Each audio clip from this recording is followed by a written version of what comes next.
menjadi sorotan jelang pelantikan Presiden dan Wakil Presiden terpilih 20 Oktober mendatang. Wakil Ketua Dewan Pembina Partai Gerindra, Hasyim Joyo Hadikusumo membocorkan menteri yang bakal masuk dalam kabinet Prabowo Gibran. Menurut adik Prabowo Subianto ini, ada 2 hingga 4 calon menteri di kabinet Prabowo Gibran yang merupakan lulusan SMA Taruna Nusantara.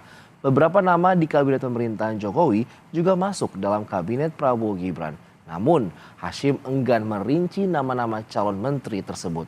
Sebelumnya, dalam penutupan Rapimnas Partai Gerindra, Ketua Umum Partai Gerindra Prabowo Subianto membocorkan sebagian menteri di pemerintahan Jokowi akan masuk dalam kabinet Prabowo Gibran.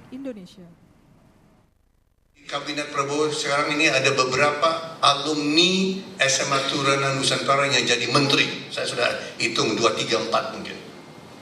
Lulusan SMA Taruna Nusantara bakal jadi menteri di kabinet yang baru ini dibentuk, akan diumumkan. Saya sudah tahu banyak nama-nama yang masuk, tapi saya janji tidak boleh membocorkan.